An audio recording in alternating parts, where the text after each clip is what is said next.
Сәлеметсіздер ме, құрметті тыңдармандар. Бүгінгі талқылайтын тақырыбымыз асқазанның ойық жарасын және де гастритті шақыратын хеликобактер пилори инфекциясы жайлы талқылайтын боламын.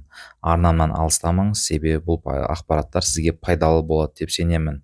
Және де бұл тақырыпта хеликобактер пилори инфекциясы қалай жұғады, қандай симптомдар болады, және де қалай диагностика жасаймыз, және қандай ем тағайындаймыз, сол жайлы қарапайым тілде сіздерге айтып өтетін боламын. Видеоның соңына дейін көріп, лайк басып, комментарий жазып, достарыңызбен бөлісе отырыңыздар.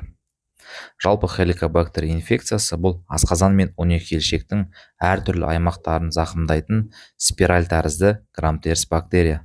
Асқазан мен онекелшектің ойық жарасы, гастрит, дуоденит, асқазанның қатерлі ісігінің көптеген жағдайларында және де асқазан лимфомаларының негізгі себептері хеликобактер пилори инфекциясымен байланысты болуы әбден мүмкін.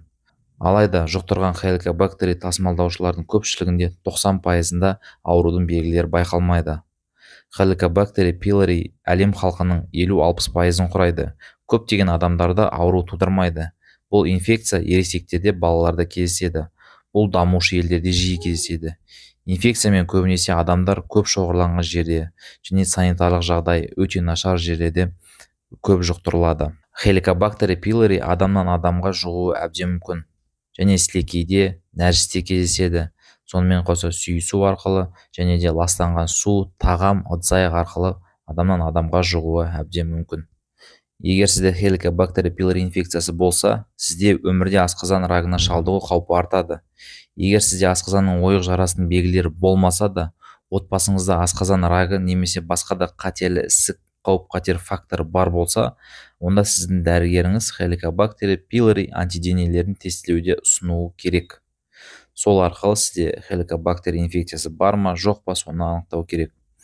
Дәрігермен жүйелі түрде тексеру және олардың ұсыныстарын орындау қатерлі ісіктің қаупін азайтады. Жалпы бұл инфекция адам арқылы ауыз қуысына түсіп, ауыз қуысынан асқазан немесе онекелшекке қарай түсіп, ол сол жерде көбейеді. Жалпы бұл бактериялар мочевинаны аммиакқа айналдыратын уреаза деп аталатын фермент шығарады. Бұл аммиак бактерияларды асқазан қышқылынан қорғайтын болады.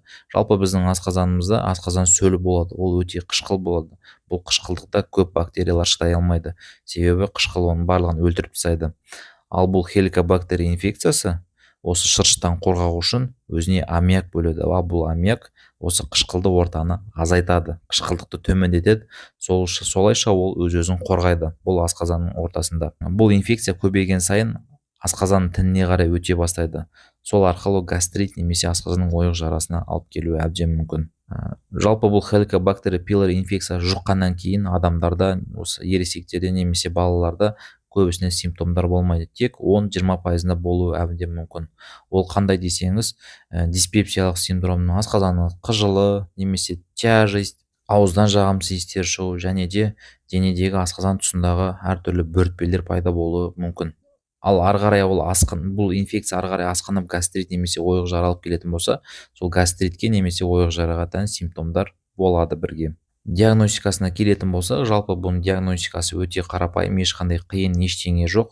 Соның ең бірінші диагностикасы ол уреазный тест деп аталады, яғни тыныс алу арқылы біз анықтаймыз хеликобактер пилори инфекциясы бар ма, жоқ па, соны білуімізге болады. Бұл 30-40 минут бойы жасалынады және результатын 2-3 күннің ішінде алуымызға болады, өте жеңіл. Келесі ол қандағы, яғни иммуноглобулин G немесе иммуноглобулин А-ны анықтау. Қан тапсыру арқылы инфекция бар ма, жоқ па, соны анықтауымызға болады. Нәжістегі антигенді анықтауымызға болады, нәжіс тапсыру арқылы. Сонымен қоса эндоскопиялық әдіс арқылы анықтауымызға болады, және де эндоскопиялық әдіспен кіріп, асқазанның шырышты қабатын, онекелшектің шырышты қабатындарын көріп, және де сол жерде бір себептер болса биопсия алып, биопсияны гистологияға жіберіп, сол арқылы инфекция бар ма, жоқ па, соны білуімізге болады. Енді бұл инфекцияның еміне келетін болсақ, егер сізде ешқандай ауру белгілері болмаса, емдеудің қажеттілігі жоқ.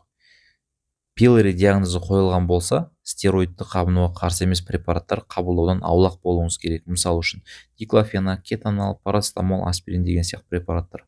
Бұл препараттар ойық жараның даму қаупін арттыратын болады. Және де бұл инфекция бактерия болғандықтан, бұл кезде антибиотиктар тағайындаймыз.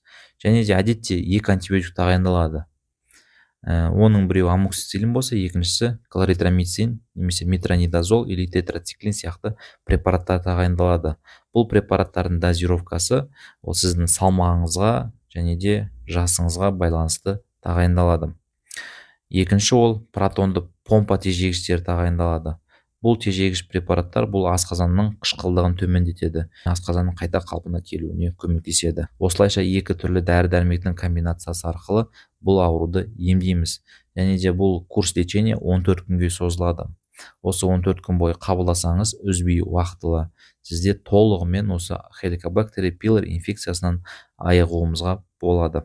Осымен бүгінгі видеом соңына келіп жетті. Егер сіздерге видео ұнаған болса, лайк басып, комментарий жазып, достарыңызбен бөлісе отырыңыздар. Себебі бұл арнаның дамуы үшін өте маңызды.